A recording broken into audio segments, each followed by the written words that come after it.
sekilas. Terima kasih, Pak. Ya, PPN itu pajak konsumtif, dalam artian dia dikenakan atas konsumsi. Nah, sebenarnya kalau bisa dibilang, masih adakah pajak penjualan di Indonesia? Ada yang bisa jawab nggak? Masih ada nggak pajak penjualan di Indonesia?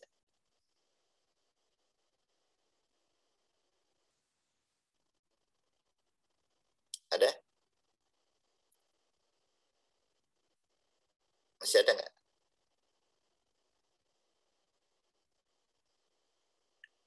Ada. Di mana?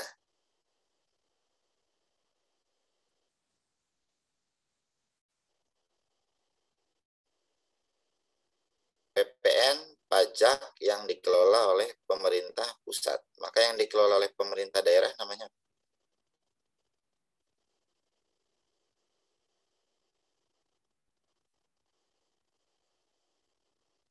apa namanya?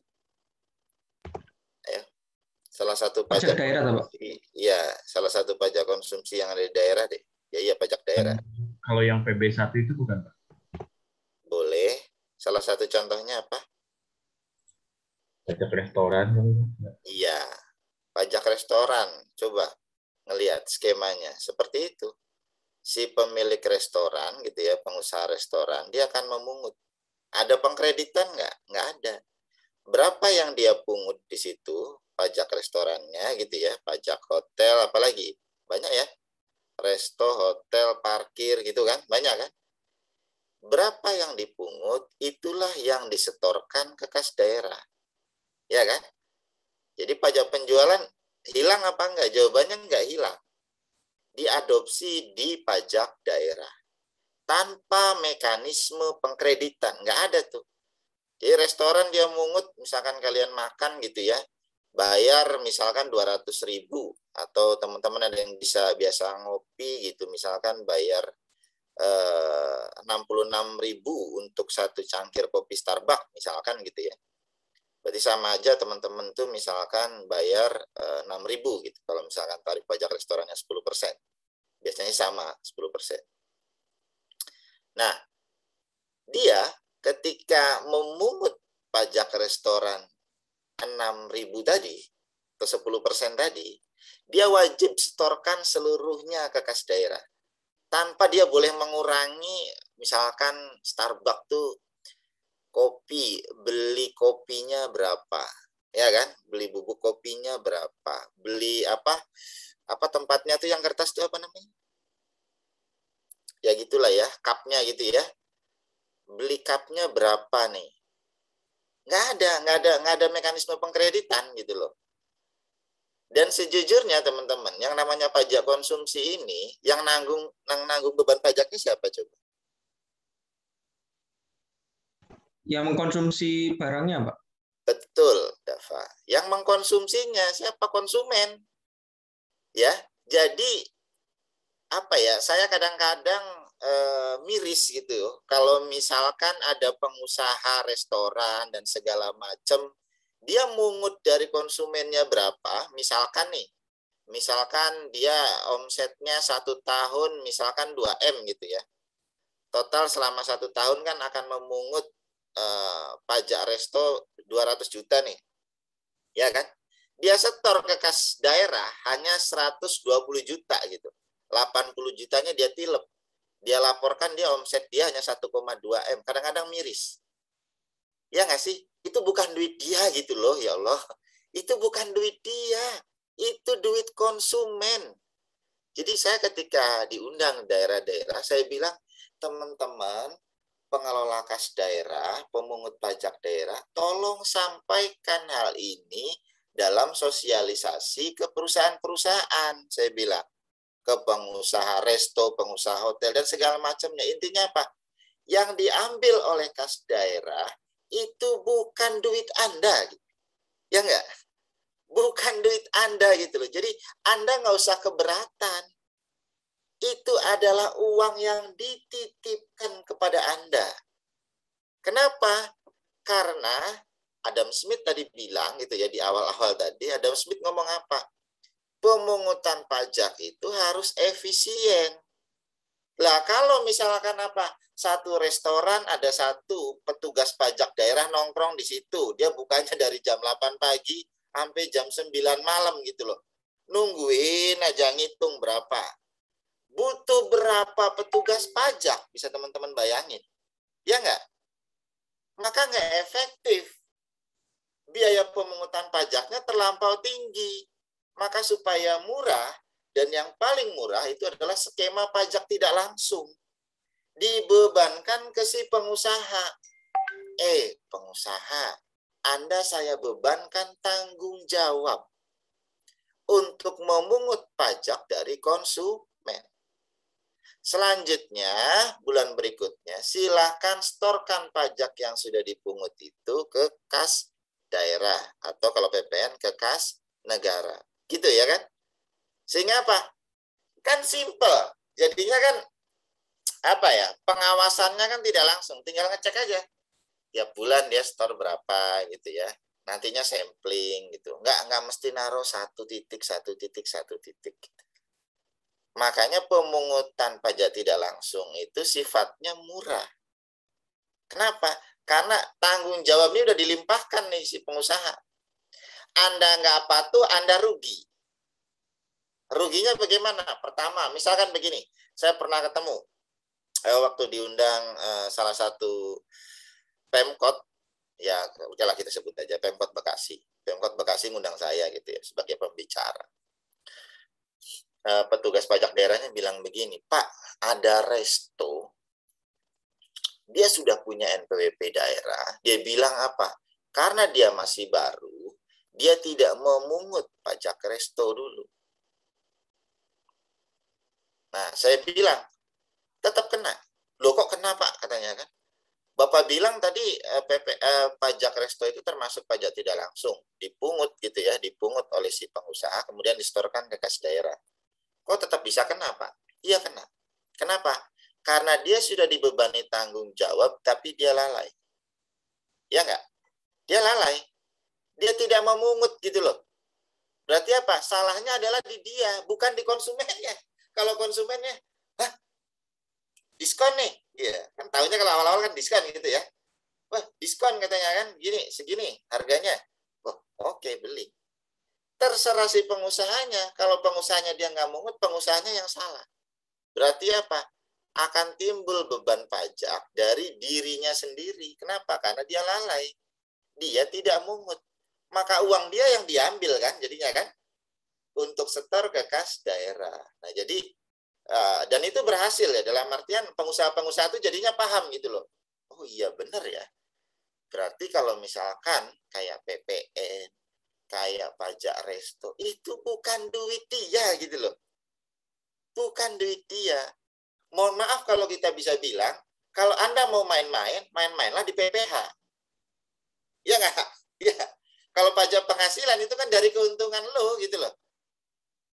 Lu ngomong untungnya gede, pajak lu gede. Ya nggak? Karena apa? Yang dikeruk adalah uang dari dirimu sendiri. Tapi kalau pajak konsumsi, halo gitu loh. Ini uang konsumen, friend. Jangan dimain-mainkan gitu loh. Paham jadi teman-teman ya? Oke ya, jadi seperti itu. Pajak konsumsi, pajak objektif gitu ya. Ngelihatnya apa? Ngelihatnya kebendaan. Ngelihatnya adalah barangnya atau jasanya. Nggak pernah nih melihat siapa yang beli gitu kan. Mau Hotman Paris ke, mau siapa lagi, Bani ke misalkan. Beli NMAX gitu ya. Hotman Paris beli NMAX buat pembantunya gitu misalkan. Tetap kan sama kan. Kalau misalkan NMAX dibilang harga jualnya 25 juta, Bani bayar PPN-nya 2,5 juta, Hotman Paris bayar PPN-nya 2,5 juta atas pembelian NMAX itu gitu loh. Nggak bisa Bani bilang itu, ya ampun Pak, gitu kan. Saya mah masih disubsidi sama orang tua, masih kuliah. Lah Hotman Paris mah, penghasilan per bulannya aja bisa jadi misal gitu ya, mohon maaf, 25 M misalkan. Dia mau bayar 2,5 juta, kecil Pak, nggak bisa. PPN nggak bisa kayak gitu. Karena dia ngelihatnya adalah apa yang dikonsumsi, apa yang dibeli. Sehingga apa? muncul dibilang apa? Dampak regresif. Kalau dilihat dari penghasilan seseorang gitu loh, makin tinggi penghasilan seseorang seolah-olah nggak fair gitu kan. Nggak fair. Wah, Anda ini kalau bisa dibilang bayar PPN-nya Hotman Paris 2,5 juta dibanding 25 M penghasilannya. Jomplang banget. Lah Bani misalkan penghasilannya cuma dari orang tua nih kiriman. Sebulannya berapa? 2,5 juta. Impas nih. 2,5 juta banding 2,5 juta gitu loh. Ini nggak fair. Nah, karena ada kosakata dalam tanda kutip mengkonsumsi barang yang sama kena pajak yang sama, tapi penghasilan masing-masing berbeda, itu menimbulkan dampak yang namanya regresif. Untuk menguranginya, menghilangkan nggak bisa. Untuk menguranginya, maka nanti ada pajak penjualan barang mewah. Karena harapannya apa? Oke, berarti orang kayak Bani ini mungkin belum beli apa mobil mewah tuh yang dia punya?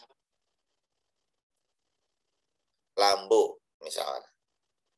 Ya gitu kan Ban ya, misalkan ya. Bani kan nggak beli Lambo. Lah dia kan beli Lambo misalkan.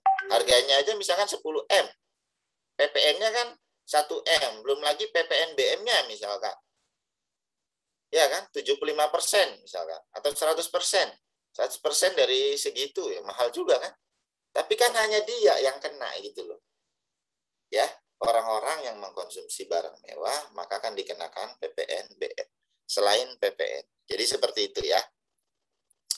Oke, kemudian teman-teman, untuk netralitas lagi gitu ya, selain tadi teman-teman ada yang udah bertanya juga, udah paham. Bagus gitu ya, ada pertanyaan. Origin, destination gitu ya. Jadi kalau origin itu dikenakan di tempat asal. Kalau destination dikenakan di tempat di mana dikonsumsinya. Ya, jadi seperti itu. Netralnya akan terjadi pada saat kapan? Pada saat terjadi mazhab yang sama digunakan dalam dua negara. Ya. Destination ketemu destination akan netral. Tapi kalau destination ketemu apa? Origin akan berbeda. Nah, di dunia ini mazhab yang paling banyak dipakai apa? Mazhab destination. Ya, dan banyak banget sekarang tuh bergeser arahnya adalah destination VAT gitu. Bergeser ke sana gitu ya, masa-masa pemajakan PPN ini. Di negara lain juga PPN selain VAT juga dikenal dengan istilah GST.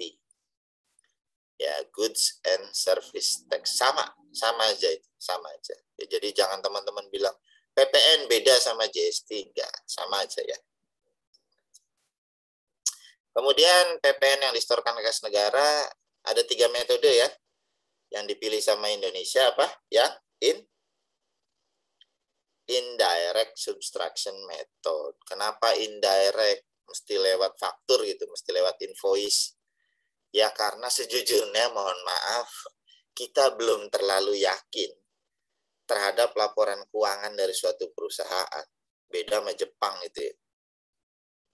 Kenapa? Sekarang begini, misalkan ada PT ABC, dia bilang begini, Pak saya jualan 100 miliar, HPP saya 70 M.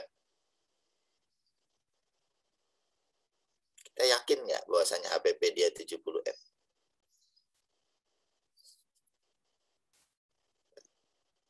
Untuk meyakinkannya perlu audit. Yang namanya audit maka butuh pemeriksa pajak. Pemeriksa pajak kita jumlahnya terbatas. Nggak mungkin seluruh perusahaan yang ada di Indonesia, misalkan kalau kita bilang semua pegawai pajak adalah pemeriksa gitu ya, misalkan 50.000, terus kemudian perusahaan misalkan 10 juta, gimana tuh? 50.000 bisa meriksa 10 juta nggak? Tiap tahun kayak gitu, tiap tahun diperiksain terus. Mungkin nggak? Kayaknya nggak mungkin. Ya kan? Nggak mungkin. Maka kita nggak bisa meyakini kebenaran dari HPP perusahaan itu realnya berapa sih. Sehingga apa? Kalau kita pakai metodenya langsung, nggak fair gitu loh. Nggak ketahuan realnya berapa. Maka untuk membuktikan bahwasanya HPP dia itu segitu, pembelian barang dia itu segitu, kita pakai yang invoice. Dengan cara apa? Indirect. Buktikan terlebih dahulu bahwasanya Anda punya invoice, Anda punya faktur pajak, ya kan? Nantinya apa? Akan disandingkan faktur ketemu faktur. Faktur penjualan di mana si penjual akan memungut PPN dari pembeli, dan faktur pembelian di mana si penjual tadi membeli barang, ya kan, sebagai persediaan, akan disandingkan. Faktur ketemu faktur. Selisihnya berapa? Itulah yang disetorkan ke kas negara. Jadi value added itu terjadi dari mulai awal produksi sampai dengan barang dikonsumsi oleh konsumen akhir. Semua rantai tadi disebut dengan multi stage tadi, semua rantai tadi kena PPN. Gitu ya. Akan double nggak? Double taxation nggak? Enggak, karena ada pengkreditan. Gitu. Ada pertanyaan sampai sini?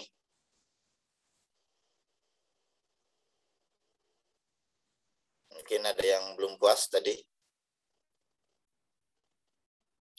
Setelah mata kuliah saya ini ada apa lagi? Untuk hari ini hanya satu matkul, Pak. Wih, enak bener. Kalau udah 3-3 gitu ya. Apa total berapa total satu semester ini? Ada 8 matkul, kalau tidak salah 22 SKS, Pak. Ya 8 matkul ya bisa lah ya, sehari 3 berarti 3 hari lah mungkin ya. Total gitu. Sisanya bisa lah nanti kalau misalkan masuk KTTA kan. Bentar lagi kan ada nih teman-teman KTTA. Udah harus mulai nyicil ya, nyiapin kira-kira apa ya. Atau di dunia penilaian itu apa yang menarik misalkan. Atau di sekeliling teman-teman, di sekitar daerah teman-teman ada objek yang menarik gitu loh. Itu kan menarik juga untuk dinilai kan. Kalau yang Kulon Progo, Bandara Kulon Progo itu udah deh kalau nggak salah. Udah ada penilaian. Udah keluar. Ya, apa? Ada mau pertanyaan apa lagi? Izin bertanya, Pak. Ya, Andisha Awali. Yang ingin saya tanyakan di sini nih, kalau sistem pemajakan PPN dari transaksi online, Pak, perdagangan melalui sistem elektronik itu kayak gimana ya, Pak? Masih Ya. belum ada gambaran saya, Pak. Terima kasih, Pak. Oke. Jadi kalau kita pisahkan dulu antara luar negeri ke dalam negeri dan transaksi intern dalam negeri ya, dari dalam negeri ke dalam negeri. Paham ya, Andisha ya, teman-teman ya? Paham, Pak. Ya. Untuk transaksi intern dalam artian penjual dan pembeli, dua-duanya ada di dalam negeri. Oke? Ketika dua-duanya dalam negeri, maka mekanisme PPN-nya adalah PPN umum, bukan PMSE. Sehingga apa? Hanya terjadi pemungutan PPN jika dan hanya jika si penjualnya ini PKP, meskipun online ya. Berarti kalau misalkan kayak Tokopedia, Bukalapak, kita lihat sellernya yang ada di sana, PKP apa enggak. Sepanjang sellernya PKP, maka ketika dia jual, dia wajib mengut PPN. Paham? Kalau sellernya dia bukan PKP, maka tidak mengut PPN. Oke? PKP pengusaha kena pajak ya. Dia yang dibebani kewajiban untuk memungut PPN. Nah, sekarang, kalau misalkan transaksinya adalah luar negeri ke dalam negeri. Paham ya? Luar negeri ke dalam negeri. Kita pisahkan dulu barang, jasa, sama barang tidak berwujud. Barang tidak berwujud contohnya apa? Merek gitu ya, software dan segala macam. Ya. Oke, sekarang kalau misalkan barang berwujud.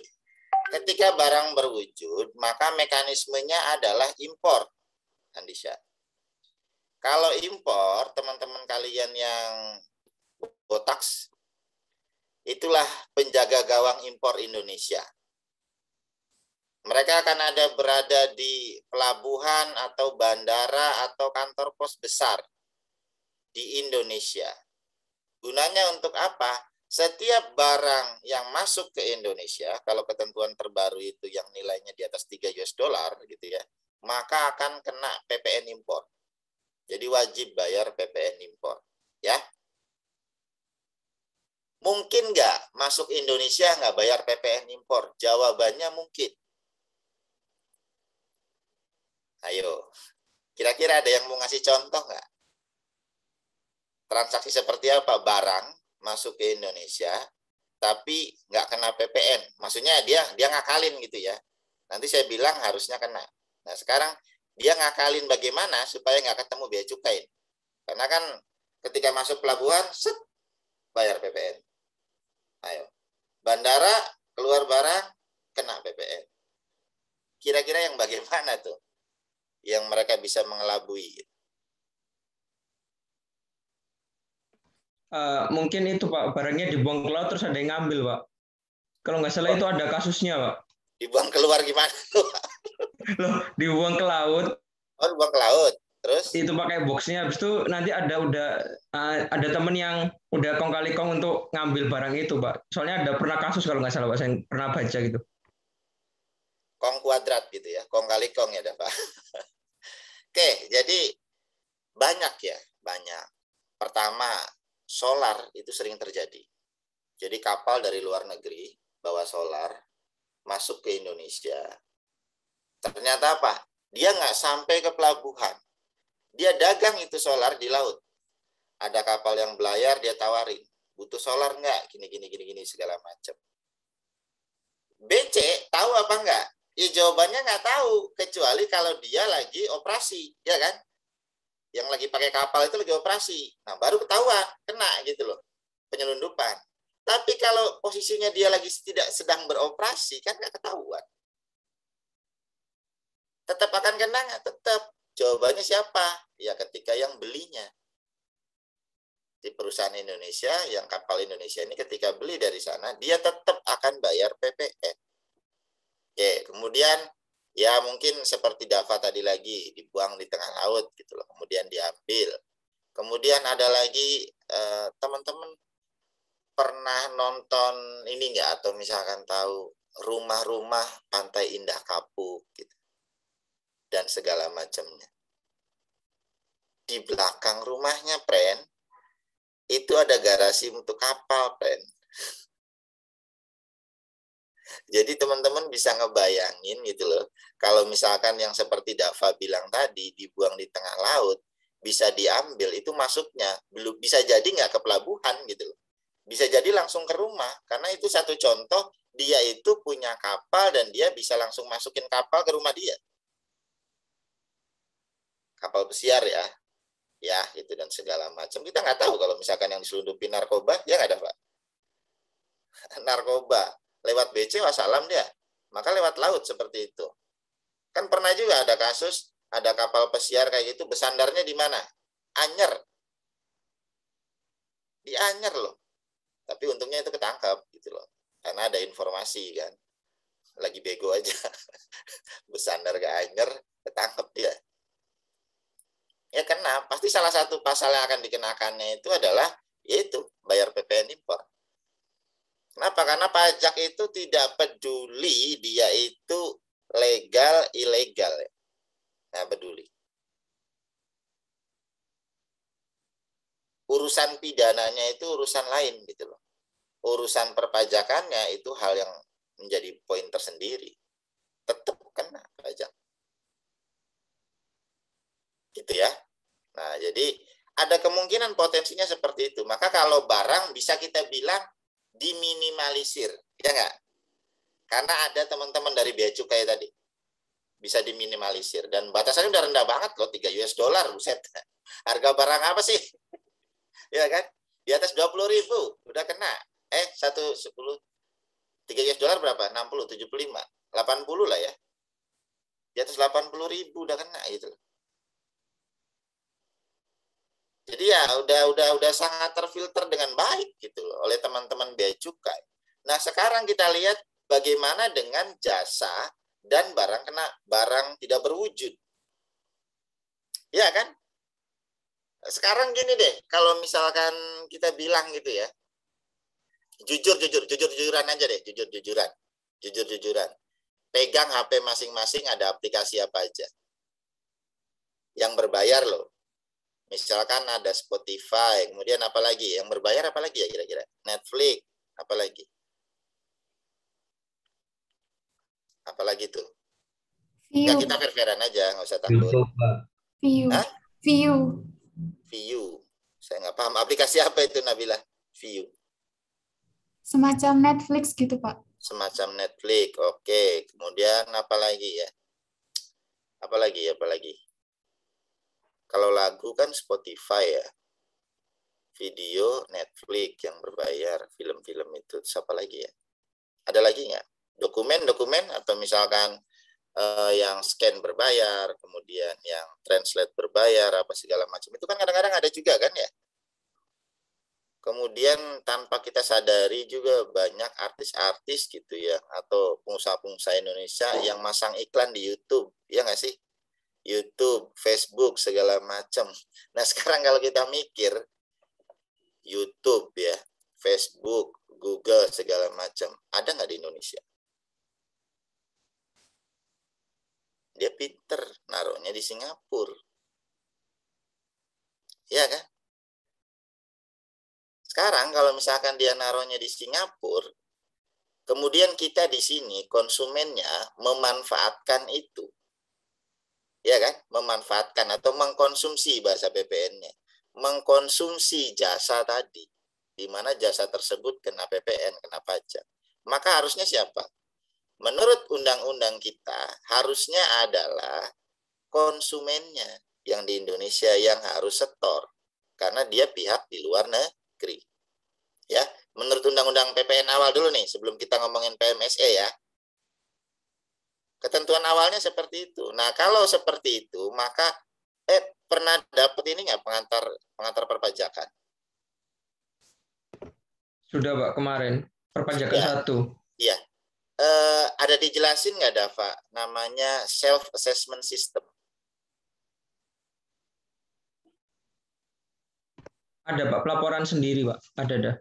Jadi dia yang melaporkan sendiri, dia yang menyetorkan sendiri, dia yang menghitung sendiri, ya kan? Ya nggak? Nah sekarang kalau misalkan kayak gitu, yang ngawasinnya loh Sopo, ya kan? Self-assessment di mana-mana itu adalah titik terlemah dari pemungutan pajak. Kenapa? Karena mereka terlalu berkuasa gitu loh. Untuk menghitung sendiri, untuk menyetorkan sendiri, untuk melaporkan sendiri. Itu adalah pengawasan yang paling lemah. Nah, di PPN, untuk yang seperti itu, kalau barang dia ada custom collection, ada BC, kalau jasa sama barang kena pajak tidak berwujud, itu adalah self-assessment. Dalam PPN dikenal dengan istilah reverse charge mechanism. Berbalik gitu, mekanisme berbalik. Jadi kalau mekanisme umumnya itu kan dia yang mungut adalah si penjual, maka ini berbalik. Dia selaku konsumen yang setor ke kas negara sendiri. Nah sekarang kalau kayak gitu, saya mau nanya deh, jujur-jujuran. Sebelum adanya PMSE yang sudah pakai Spotify, Anda bayar nggak 10%-nya ke kas negara? Ayo. Enggak. Enggak, jujur aja gitu loh, enggak. Dan ketika ngomong enggak ini, teman-teman bisa bayangin, mohon maaf ya ini. Penduduk Indonesia 270 juta. Ada yang tahu berapa pengguna ponsel di Indonesia?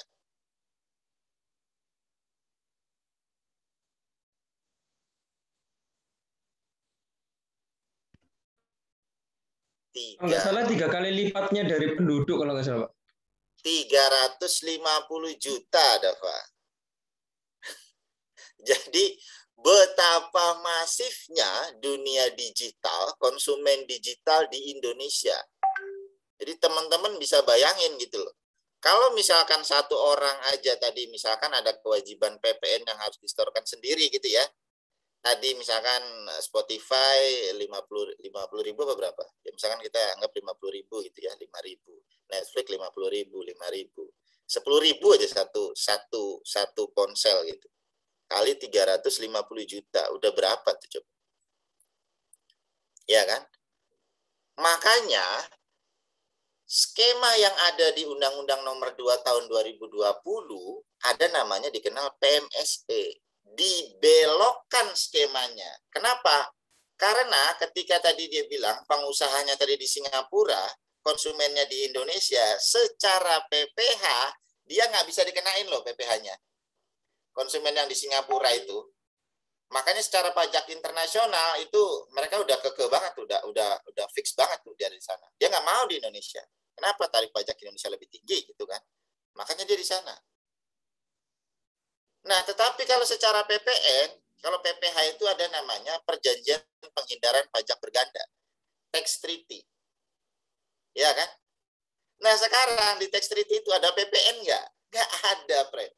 Semua tax treaty di seluruh dunia itu yang diomongin adalah income tax, pajak penghasilan. Nggak ada tax treaty yang ngomongin apa? Consumption tax, nggak ada. Maka kita mengambil momen itu dengan cara apa? Oke, Anda secara PPh, Anda bukan subjek pajak Indonesia.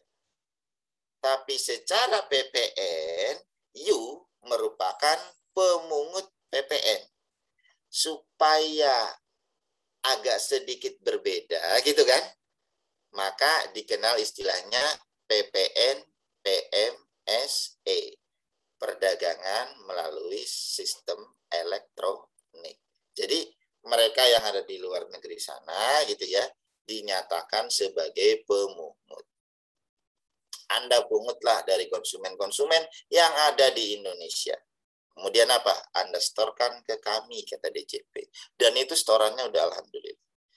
Tahun lalu yang berjalan baru sekitar efektif 3 bulan aja udah sekitar 2,5 triliun. Nah, kita harapkan tahun ini di mana 12 bulan full plus pemungutnya sudah bertambah lagi, itu udah jumlahnya total kalau nggak salah sekarang 83. Dulu 2020 itu masih sekitar 18-an. Nah, sekarang per September ini total udah 83 pemungut PPN PMSE yang dinyatakan di Indonesia. Bahkan kalau menurut saya gitu ya, kita tuh harus bekerja sama dengan apa yang bagian informasi komunikasi itu Kementerian apa? Kominfo, Pak.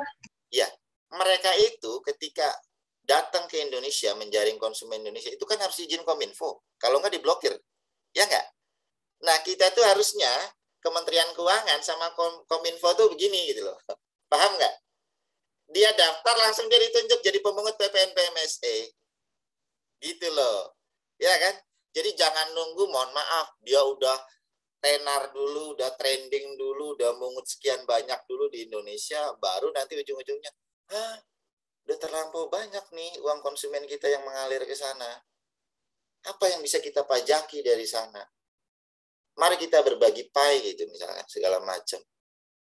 Ya kan? Nah, jadi harapan saya ke depan, kita tuh mulai dari awal gitu. You daftar di Kominfo, you langsung jadi pemungut PPN PMSE. Pokoknya intinya apa yang bisa masuk ke duit negara itu masukin deh. Semaksimal mungkin apapun yang terjadi gitu. Nah, jadi seperti itu gitu ya. Kalau untuk luar negeri seperti itu. Nah, sekarang bagaimana Pak? Kalau misalkan Indonesia sama Indonesia yang nggak berlaku PMSE, ya. Dulu mau diberlakukan di awal-awal malah tahun 2018, mau berlaku 2019. Tapi mungkin karena menjelang pemilu dan itu menimbulkan keresahan, jadi baru di launching itu ketentuan, belum diberlakukan, masih dalam tahap sosialisasi, dicabut. Nah, tadinya itu akan menjadikan skema PMSE Indonesia. Apa? Jadi misalkan apa? Bukalapak nih, dia jadi akan pemungut PPN atas penjualan barang dan jasa yang ada di sana gitu. Tokopedia dan segala macam. Tapi karena itu menimbulkan polemik gitu ya. Ya sementara itu di hold dulu, dicabut dulu. Jadi belum berlaku, dicabut. Jadi seperti itu. Silakan, ada pertanyaan lagi nggak? Izin bertanya, Pak. Ya. Ini menambahkan dari yang tadi sempat dibahas, yaitu Spotify dan Netflix, Pak. Yep. Untuk layanan streaming ini kan sudah masuk ke Indonesia sejak tahun 2016, tapi di Indonesia sendiri baru dikenakan PPN secara resmi mulai 1 Juli 2020, Pak. Nah, hal yang melatar belakangi hal ini tuh kenapa ya Pak? Kenapa tidak dari awal langsung diberikan PPN gitu Pak? Ya, jadi dari awal tadi kita itu terpaku ke dalam PPH, Mika. Padahal kalau PPH ada tax treaty, di mana kita nggak bisa menjadikan dia subjek pajak Indonesia. Walaupun ketentuan perpajakan kita dalam negeri bisa, tapi itu dalam negeri. Kalau ngomongin sama luar negeri ada tax treaty gitu loh. Kita harus tunduk ke sana. Kita nggak bisa memajaki dia secara subjek pajak PPH. Nah sekarang celahnya itu kan di PPN. Itu pertama, celahnya di PPN. Jadi PPN belum diatur. Kemudian yang kedua, konsumen digital Indonesia sangat wow, fantastis gitu loh.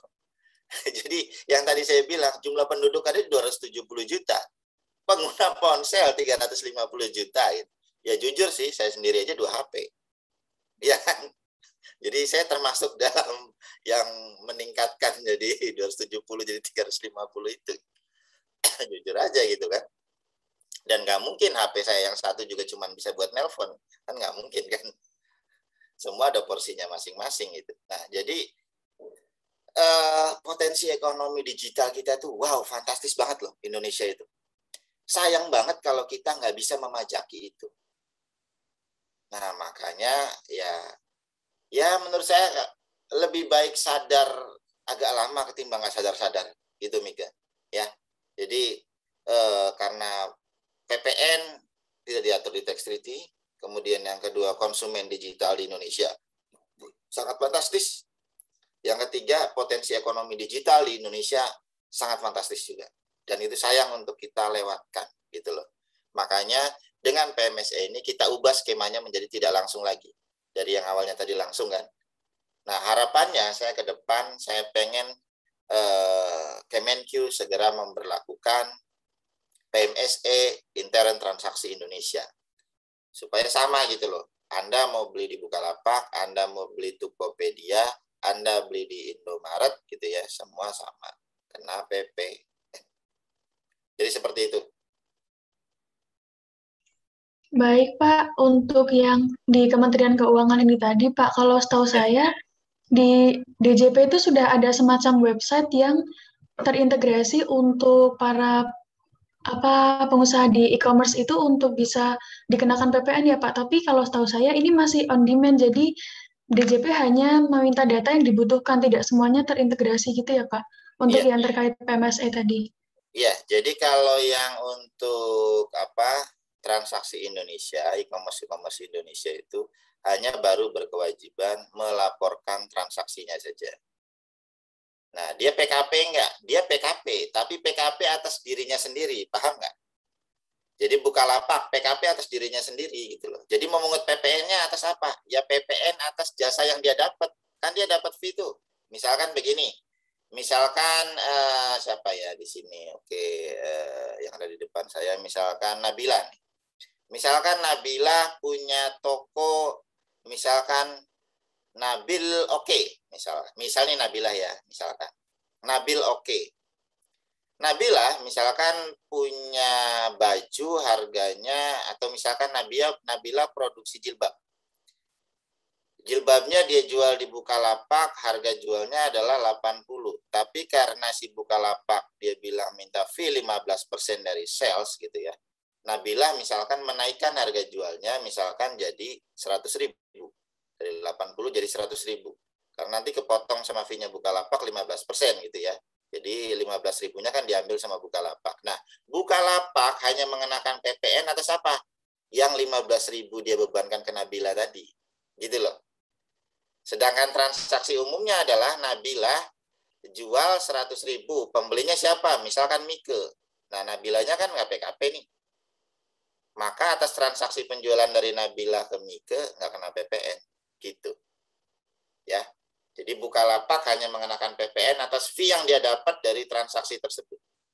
Nabila jualan 100.000, maka dia dapat fee-nya misalkan ini ya, 15%.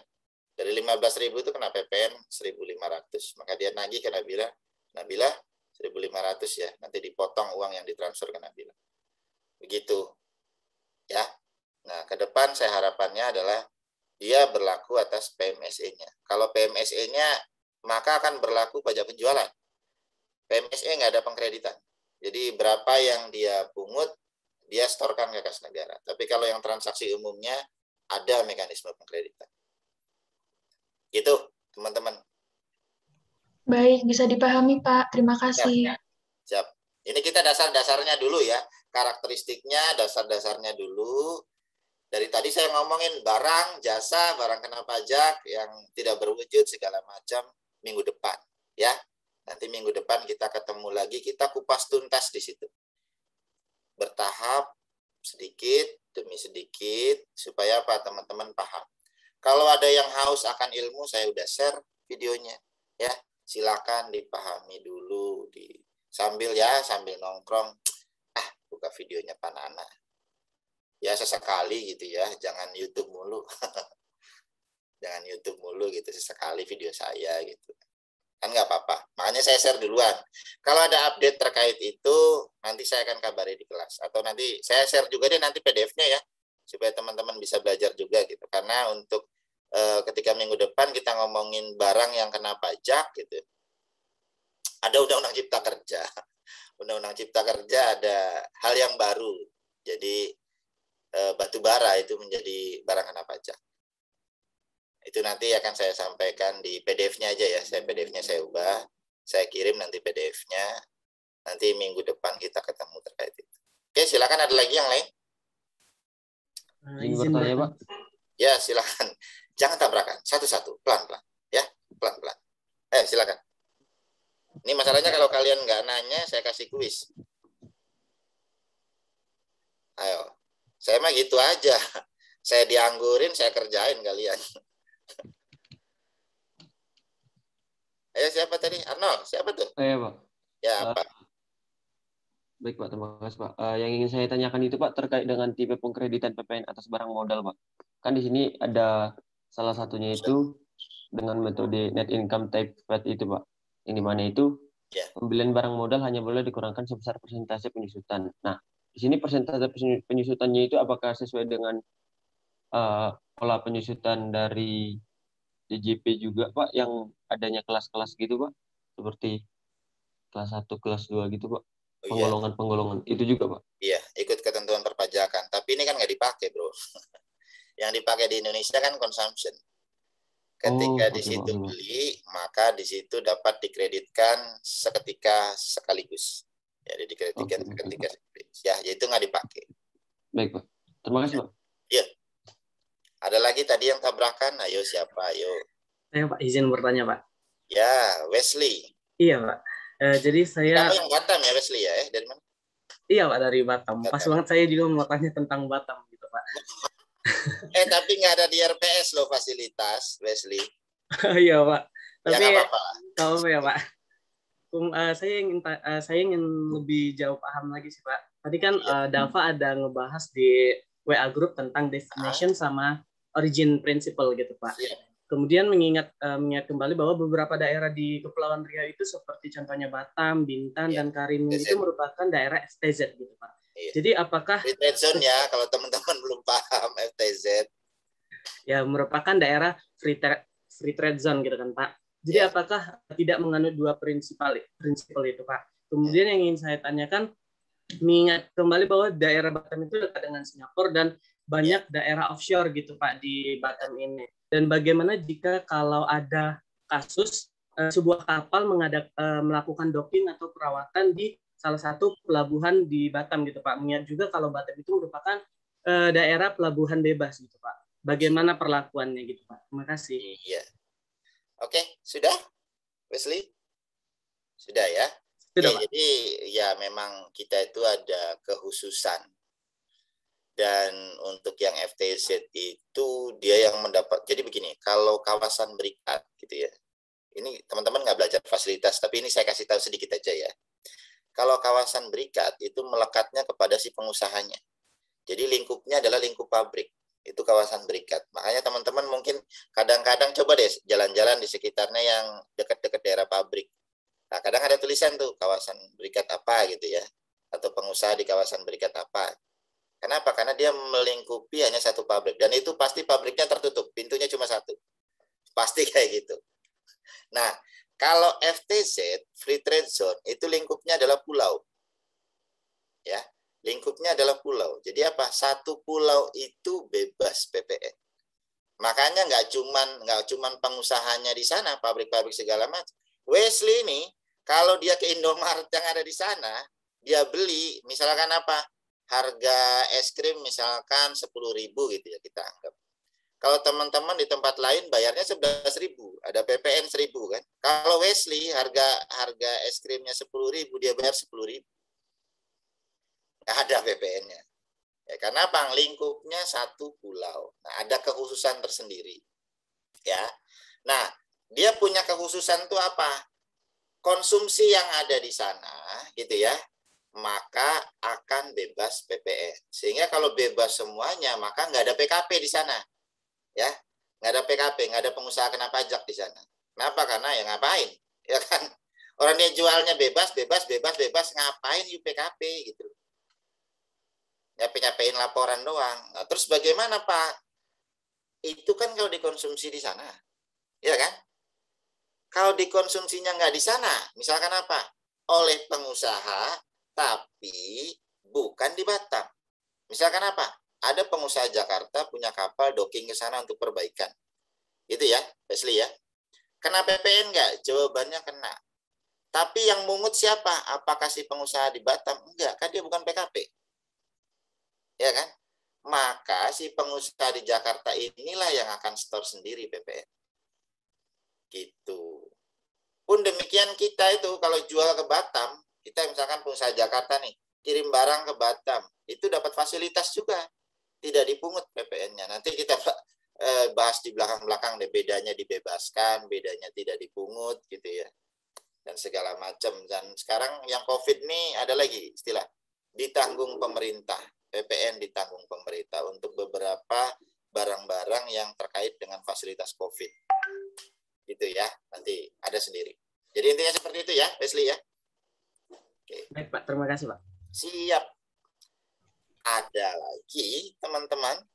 Mohon Nanti maaf gini, Pak. kalau ada yang nggak puas Pak, saya masih ada 10 pertanyaan lagi, nggak bisa kebaca semuanya. Ada WhatsApp grup saya. Ketik aja situ ya, cicil-cicil aja. Pertanyaan 1, pertanyaan 2, cicil-cicil nggak apa-apa. Siapa lagi? Izin mengingatkan Pak, untuk portal apakah sudah selesai absensinya Pak? Bentar, untung diingetin tuh. Mike, bentar ya, saya screenshot dulu untuk ngisi yang ada di portalnya. Baik Pak. Keburu nguik-nguik itu. Keburu nguik-nguik, saya belum ini lagi.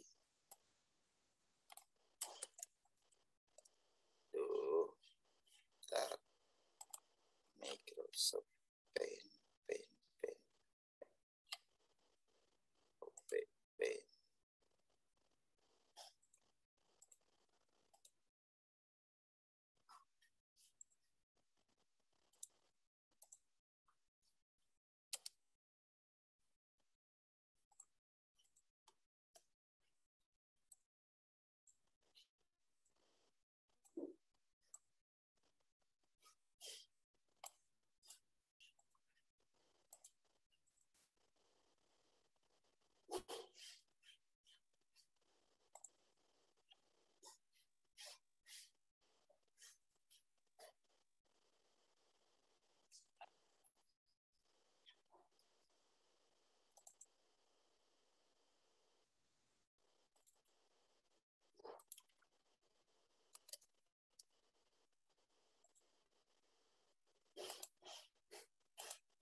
Cara ngurangin ukuran file itu di mana?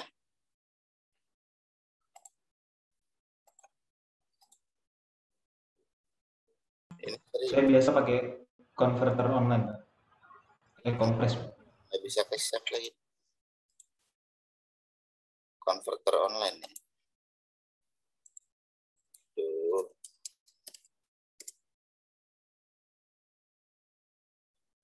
Coba saya kirim deh ya, minta tolong convert jadi di bawah 500.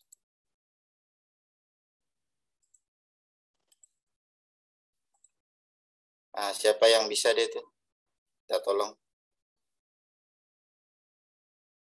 Malah muter-muter lagi nih.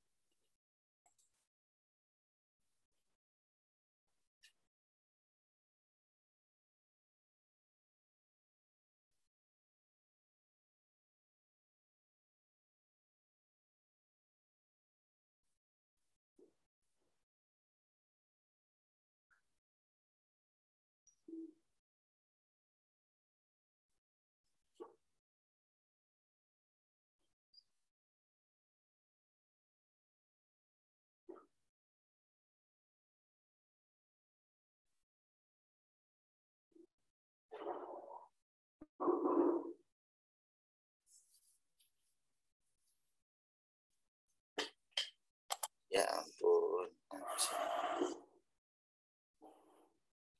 Saya masang.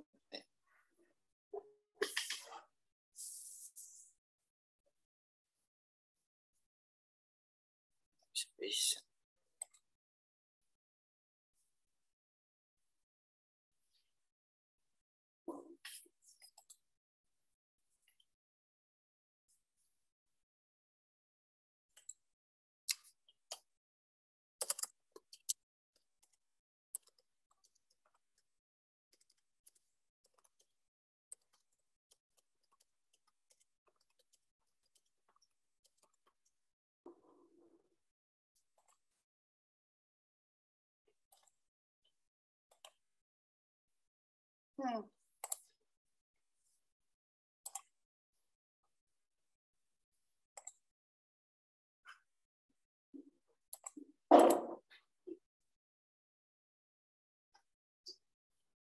Nah, udah terkirim tuh.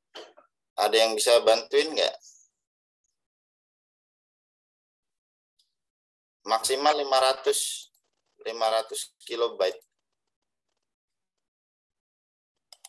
Dari tadi nolak mulu sistemnya.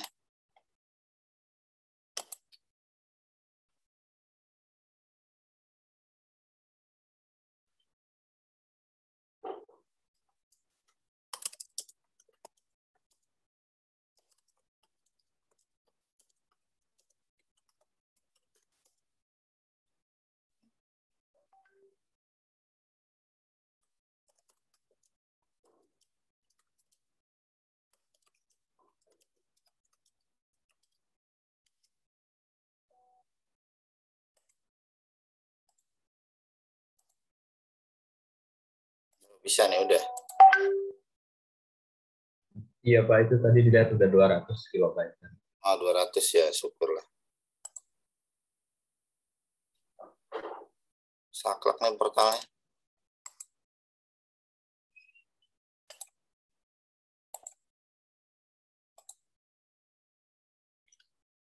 Ore, bisa kesimpan. Oke, silakan. Ada pertanyaan lagi? Mungkin saya sih Pak penutupan Pak. Oke, penutupan ya.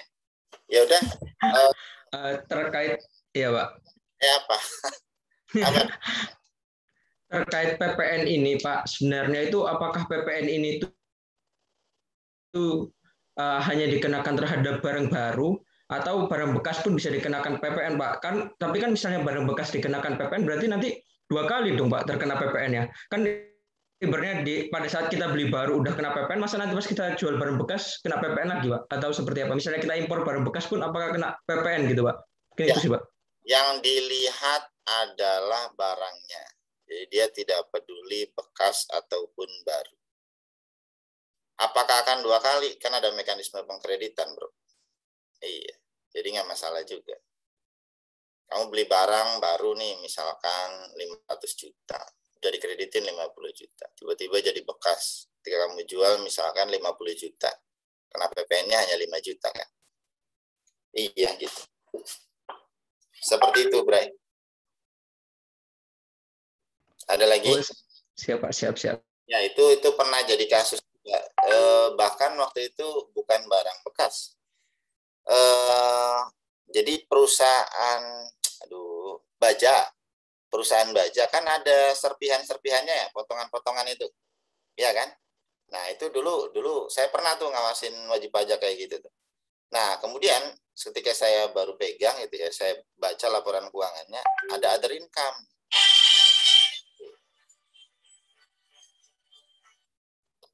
Ada other income gitu loh. Other income, ketika saya tanya, ini other income-nya apa gitu. Pak, itu Pak atas barang hafalan namanya katanya. Apa ya, pokoknya sisa-sisa potongan kayak gitu. Nah, terus saya bilang, potongan apa? Potongan baja, Pak. Katanya. Oh, potongan baja. Berarti kena dong PPN. Loh, kami ketika jual nggak mungut PPN, Pak. Ya salah sendiri. Nah, udah. Tapi akhirnya apa? Dia gara-gara itu jadi paham gitu loh. Paham bahwasanya PPN itu begini, PPN itu begitu. Dan seterusnya dia mungut PPN atas hal itu. Jadi it's okay. Malah kadang-kadang seneng gitu ya. Sama kayak tadi yang docking juga, Wesley. Waktu itu ada perusahaan di Indonesia beli kapal dari Batam. Dia kira nggak kena PPN gitu ya. Karena yang di Batam itu kan nggak PKP. Nggak kena PPN. Saya bilang kena, tapi situ yang store sendiri. Nah, lumayan juga loh, harga kapal kan berapa ya Wesley ya. Jadi PPN-nya fantastis gitu ketika masuk ke, tapi hubungannya baik sampai dengan sekarang saya dengan wajib pajak. Jadi walaupun istilahnya saya minta mereka patuh dengan gaya seperti ini gitu, maksudnya saya nggak pernah nge-push maksa segala macam, tapi saya mainkan logika berpikir mereka bahwasanya ini begini, bahwasanya ini begitu gitu loh. Jadi mereka jadi lebih patuhnya itu bukan karena terpaksa gitu, tapi karena kebutuhan. Bahkan mohon maaf, sampai ada yang percaya gitu ya, dalam artian ketika dulu saya jadi AR, dia nggak punya konsultan pajak. Tiap kali dia ada transaksi yang baru gitu ya, kalau transaksi yang normal kan udah paham. Kalau ada transaksi yang baru, yang skemanya dia belum begitu paham, yang dia telepon siapa coba? Saya. Pak, bingung nih katanya kan, ada transaksi gini, pajaknya gimana deh? Udah deh, saya sekalian aja sama angka deh, kalau perlu Bapak mau ini perjanjiannya saya kirim. Kadang-kadang sampai kayak gitu, saking percayanya gitu. Nah, kita kan enak ya kan? Udah, kalau PPN bulan depan nih ada setoran ya kan ke kas negara, tinggal mantau aja. Kan online, setoran pajak itu kan online, tinggal kita pantau aja. Oh iya udah masuk. Kalau belum masuk sampai akhir bulan, telepon, Ibu kan ada transaksi. Kok belum masuk sih? Iya Bapak, mohon maaf, uangnya kepake. Misal.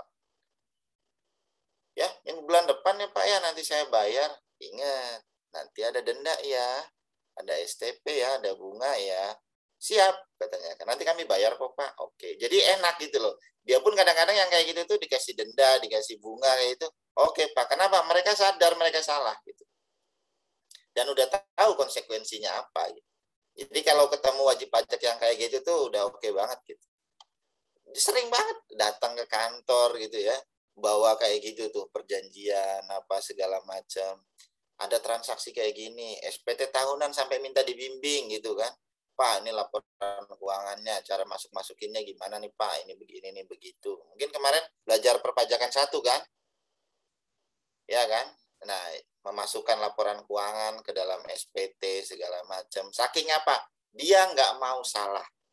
Makanya apa? Dia pengen langsung ketemu ahlinya gitu. Jadi udah pasti bener. Bayar berapa sesuai dengan yang disetorkan ke kas negara is okay bagi dia. Bahkan mohon maaf ya, ada wajib pajak saking patuhnya, dia tiap tahun pengen diperiksa terus sama pajak. Saya pengen diaudit. Jadi direkturnya itu sampai pengen kayak gitu. Diaudit terus tiap tahun. Karena bagi dia apa? Seneng. Habis itu apa? Tahun berikutnya dia bisa tidur nyenyak gitu loh. Nggak mikirin lagi. Yang kemarin udah diaudit. Udah selesai gitu loh. Jadi ada yang kayak gitu. Fenomena-fenomena di lapangan itu kadang-kadang unik gitu ya. Jadi kita jangan mikirin ada orang menggelapkan pajak apa segala macam. Kalau kita bisa membimbing mereka, ngasih tahu yang benar segala macam, insya Allah mereka loyal sama negara. Oke, gitu dulu ya. Sampai ketemu minggu depan. Oke semuanya ya, silakan kalau masih ada yang mau tanya segala macam, kita di WhatsApp grup aja. Ya, saya siap-siap baca skripsi lagi, ini mau nguji skripsi. Oke ya teman-teman ya, sampai ketemu minggu depan semuanya ya. Sip ya.